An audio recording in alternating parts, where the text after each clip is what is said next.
Hi, and thanks for logging on to the Daily DVAR Halacha. And here's a brand new halacha for you, and it is for Tuesday, the 7th day of October. Here we go. Random halachas I need to throw at you about eating in the sukkah and things that you'll need to know.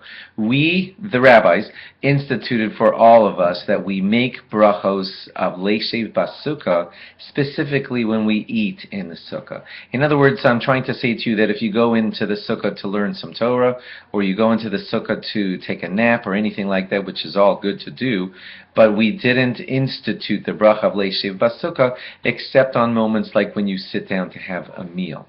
That's why you will not see people go and take a nap and say leishev basukkah, or go in and learn some Torah and say leishev basukkah. We only say that bracha for the mitzvah of living in the sukkah only when we eat. And even the eating itself is only certain kinds of eating, like basically mizonos, bread, cake, or whatever. I'm sorry, mizonos meaning cake, Cheerios, pretzels, and all those mizonos type of things.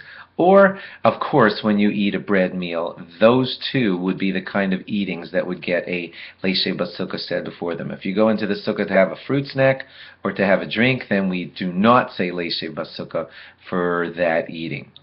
If a person wants to eat outside of the sukkah and it's just an apple, or a drink of water, or a piece of cheese, or something like that, those types of eatings don't have to be brought into the sukkah to eat. So if you're stuck away from the sukkah for whatever reason and you're really hungry and you want to have an apple, you are allowed, because only things like bread and cake do we insist must be eaten in the sukkah. But a stick of cheese, string cheese, or an apple, or all those kinds of snacks, you can have them outside of the sukkah. However, the halacha does say that if someone wants to be stringent and try to get every bit of eating possible inside of the sukkah, including drinks and cheese, etc., tavo alav bracha. It would be a blessed thing if a person could manage to do that. So we're not encouraging you to try to eat outside of the sukkah. It would be fantastic if you could get all of your eating done inside of the sukkah.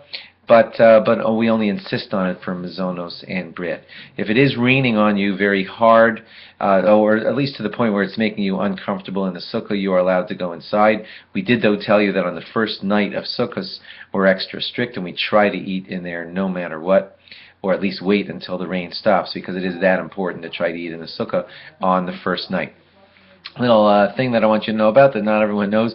On the first night of Sukkot, I'm talking for those of us outside of Israel, we will have sort of two first nights, if you know what I mean. We'll have two yontifs, 2 days of yontif, 2 nights of yontif at the beginning. So what we do is at the first Kiddush, we say, of course, everything in Kiddush, and then we say the bracha of leishev basukkah, and then we say shehechayanu on all of those mitzvahs, the sukkah, and all that kind of stuff. Then we switch the order around on the second night, and we say Kiddush, and we say shehechayanu for the second night of Kiddush, but leishev basukkah is said afterwards, and that's because the shehechayanu kind of doesn't apply to the leishev basukkah bracha, because we already ate in the sukkah the night before. So what we do is we say Kiddush, and then we say Shehechayanu, welcoming the new night, and then we make the bracha leishev basukkah after the Shehechayanu. That's what we do on the second night of Sukkot outside of Israel. If you're in Israel, you don't even have this question, because you only have one first night of Sukkot, period. Another random thing to tell you, these are all just sukkah's laws that I need you to know. When you're eating in the sukkah, if the sukkah is built off of the back of the house or the side of the house, watch for the overhang, the gutter or whatever, or anything that hangs out over the roof of your house. It doesn't ruin your sukkah, because there's a rule called dofen akuma, which means bent wall, which makes it that the wall kind of connects to your schach. But still, you shouldn't be eating under that spot in the sukkah, because there's not real schach above you. Well, even though there is some schach there, but there's an overhang kind of blotting it out. So make sure that you're away from the overhangs when you eat, so that there's just you, then schach, then sky. That's the way it's supposed to be. Sleeping in the sukkah is recommended if you can manage to do it. If you're shivering to the point where you don't sleep well, or you're terrified of being attacked in your sukkah in the middle of the night, or it smells bad out there, then those are reasons to allow you to go indoors. And speak to your rabbi about your specific situation and the temperature, and whether you should be sleeping inside of your sukkah on the nights of Sukkot. Thanks for logging on. Log on again tomorrow for more. Bye-bye.